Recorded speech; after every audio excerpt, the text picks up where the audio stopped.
Thank you. Thank you so very much, Ashley. I really loved hearing what you had to say today. And you had shared some early research on a similar topic at last November's Quades conference in Puerto Rico. And it was great to hear your follow-up on that research today. Thank you so much. Our next speakers, Melody Ann Barringer and Yoseñio Lewis, presented this amazing work at the Alt-Sex New York City conference a few months ago, and they were kind enough to share their research with us today. Melody Ann is going to be speaking about sick fuck, navigating kink and chronic illness. Melody Ann? I'm just going to open up my screen share. I'm also dropping a link to a bit.ly that consists of all the references, suggested reading, and my contact info. I was going to originally present this talk with Yoseñio V. Lewis. Unfortunately, he's been hospitalized, and we're still waiting on answers about what's going on, but I guess that's one of the risks for booking chronically ill folks to give presentations. Definitely been there. I had COVID twice in 6 weeks, so I've had to cancel a number of things as well. Also, in terms of chronic illnesses, I live with ulcerative colitis, a form of inflammatory bowel disease, and as well as chronic pain caused by hypermobility syndrome.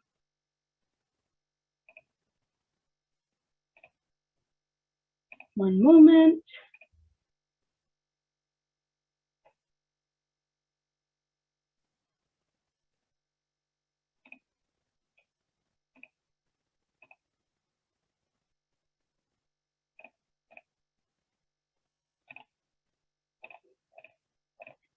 Sorry for the delay. Do you all see my screen?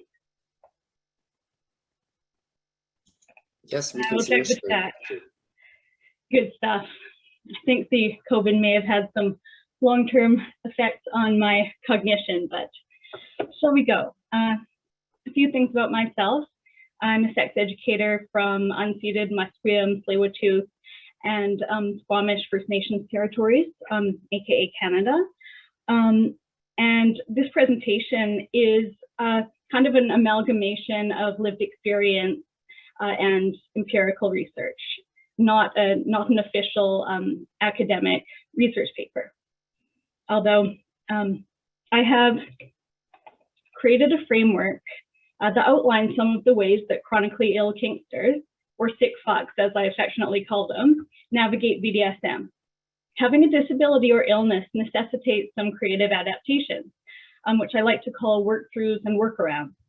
And because there are some things that you just can't work around, this is where acceptance also comes into play. I may be sharing my screen rather than the actual presentation.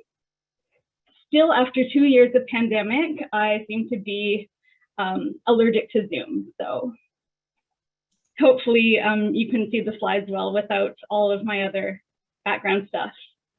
Yes, we can see your slides and no background. You're doing great. Excellent. I am getting my own background stuff confusing me all in the way, but I digress. Some might ask why someone with a painful condition would want to experience even more pain. And there are a number of ways that one can actually use wanted pain to help work through unwanted pain. Our very own natural made painkillers, endorphins, are one example. They're released during pain, exercise, and orgasm, all of which are relevant to kink. Many submissives, myself being no exception, have spoken to the analgesic effects of BDSM play. And while dominants may not usually directly receive pain during play, they can also experience endorphins through vigorous kink activities such as impact play. It was commonly believed that endorphins were the cause of runner's high, and they've also been hypothesized to be involved in the similar euphoric state that kinksters like to call subspace.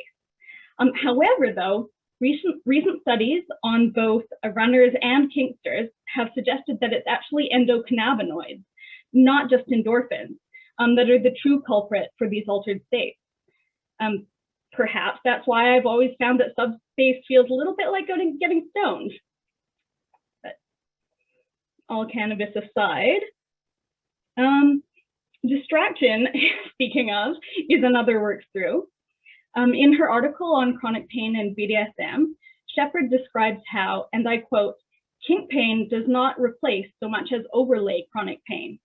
In its urgency and acute sensation, it pulls attention away from chronic pain," unquote. Indeed, when I was hospitalized with ulcerative colitis, I actually looked forward to my daily blood work being taken because the sharp pain of the needle helped distract me from my severe gut pain. And that wasn't even kinky consensual needle play. And then there's the element of control. BDSM-induced pain, or intense sensation as we fondly like to call it, is something we actually consent to. Unlike illness-related pain, which I often wish that I could safe word on, we can always call red during the scene if the kink pain is too much. This shift in the locus of control from external to internal has been shown by numerous studies to reduce the perception of pain intensity. I believe that having these experiences of controlled consensual pain may increase one's pain self-efficacy or one's confidence in their ability to handle and process pain. Certainly myself, I find that receiving a beating or doing a sadistic rope scene can remind me of my body's ability to take pain, which then helps me feel like more of a badass and remind myself I'm capable when I'm struggling with chronic pain later on. In this way, a BDSM can provide a contextual reframing of pain for chronically ill and disabled kinksters by reestablishing the body as capable. Yet another work through is mindfulness, which functions in two seemingly opposing ways, through utilizing mindfulness to control pain and by utilizing pain to foster mindfulness. Mindfulness encourages the concept of rolling out the welcome mat to pain by bringing curious, compassionate, and non-judgmental awareness to our pain rather than trying to fight it. When experiencing unwanted pain, I used to automatically catastrophize, feeling anxious and sorry for myself. But while attending a mindfulness program, MBSR, I learned about detaching pain from this emotional storyline, which John Kabat-Zinn calls an uncoupling of the raw physical sensations from the emotional cognitive reactions to pain. Mindfulness not only applies to physical pain, but to paraphrase Yoseñio v. Lewis, it can also be utilized to quell thoughts of not being useful or not being able to give or receive pleasure due to ability changes. Turning to pain, my kink experience taught me that consensual pain can actually be a shortcut to mindfulness by centering my attention onto my body and the present moment. Inspired by these revelations, I conducted a study with my colleagues at the UBC Sexual Health Lab that examined this connection. While I can't fully present on all the details of the study, we compared levels of dispositional mindfulness between 160 BDSM practitioners and 190 undergraduate students, and found that BDSM practitioners reported higher levels of overall dispositional mindfulness compared to the undergrads. These findings supported our theory that practicing BDSM may foster a state of mindfulness in the present moment, which may then, over time and repetition, lead to an increase in dispositional mindfulness, or mindfulness as a personality trait. Yoseñio was planning to discuss workarounds specific for tops and doms, as he's a top and I'm more of a bottom or sub. But since he could not be here, I'm going to share his ideas as best I can, as well as some of my own. Workarounds. For example, one would be co-topping, or two tops dominating or topping a partner, is something that can reduce strain on the body. Another one's letting the sub do more of the work, such as getting them to hit themselves, or perhaps masturbating while their dom reads an erotic story out loud. And using implements. For subs or bottoms, I find that it's helpful to have an extra safe word that's specific to illness-related pain. I've heard some people call it mutiny, as in their body is in a mutiny. For me, it's lactose, as in lactose intolerance, although my gut issues extend far beyond that. Usually means that I'm in too much pain to continue, but it's my own gut that's being too sadistic, not what you're doing to me. And which reminds me, humor is also a great coping mechanism or workaround. Honestly, communicating what activities and what areas of the body are off limits is something that's crucial for all kinksters, but especially so for chronically ill folks. And with that in mind, knowing that it's always okay to say no at any time and for any reason, regardless of kink role. Workarounds for everyone include adaptive kink, so things like modified toys, tools, or furniture, creative use of clothing, props, or even medical devices. For me, I used to wear clothes that strategically covered up a skin condition that I didn't want to be exacerbated. Modifying positions, trying out different forms of psychological play, and allowing extra time for taking breaks as needed. Because it's not always possible to find workarounds, it's important that we give ourselves permission to actually grieve over abilities we have lost. Chronically ill folks are so often told to just look on the bright side, but when your condition results in the loss of something meaningful, whether it's something like a favorite kink activity or just having a previously healthy body, it's okay to take some time to sit with those feelings and process that grief. One of the hardest things for me has been, and I quote Yoseñio, who said this as well, learning to be okay with not playing or not having sex, unquote. As someone who's gone without partnered sex for over 2 years due to being immunocompromised in a global pandemic, I can tell you that the skill of accepting what you cannot change is easier said than done. Such is the long journey from grief to acceptance. As you can see on the slide there, it is rarely a straight line.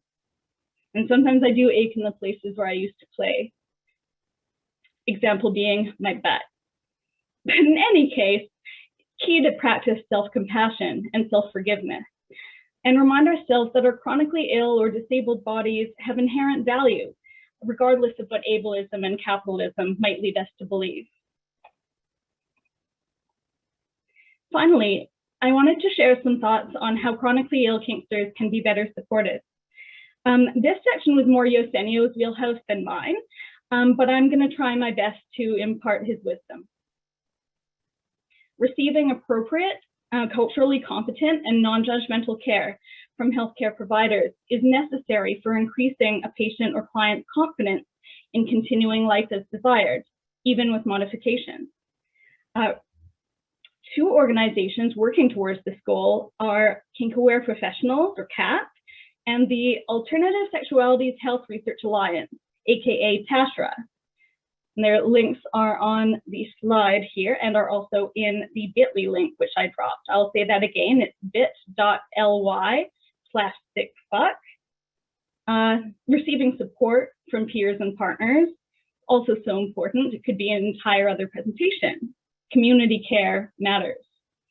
And medical training schools for doctors, therapists, nurses, physical or occupational therapists, techs, office workers, really anyone involved in the medical industry should require training on kink as well as other aspects of sexuality. And continuing education, requiring the learning of best practices and addressing folks' biases in areas they could improve. And creating accessible play and sex spaces with infrastructure that allows for modifications, such as more places to sit or lie down, well-spaced out equipment at various heights. For me, accessible and many and close bathrooms. I just thought to add that. Some people require a scent-free space, which is what some of the dungeons in Vancouver used to do very well. And harkening back to Ashley's presentation, trauma-informed, accessibility-aware dungeon monitor.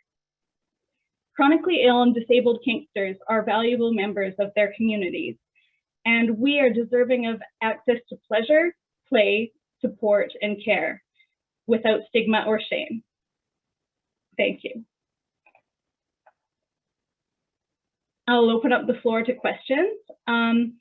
And you can also contact me on most of the social media at Erotic Educator, or my email is melodyannbarringer@gmail.com. Once again, the references, which I will drop into the chat once more, is Frederick's got it, bit.ly/stickfuck. Well, Dan, thank you so very much. That was awesome, and definitely speaks to me on a very personal level as well. There were a number of wonderful comments of appreciating your work. Are there any questions at this point in time? And if you're pondering things, we can always ask questions later on as well. I'm happy to answer any questions, but no worries, no hard feelings if no one has one that pops into their head right away. I'll be sticking around for questions at the end of the session. My general sense is people are having a lot of appreciation for you and the comprehensiveness of what you shared and the insightfulness of what you shared and how it connected with them.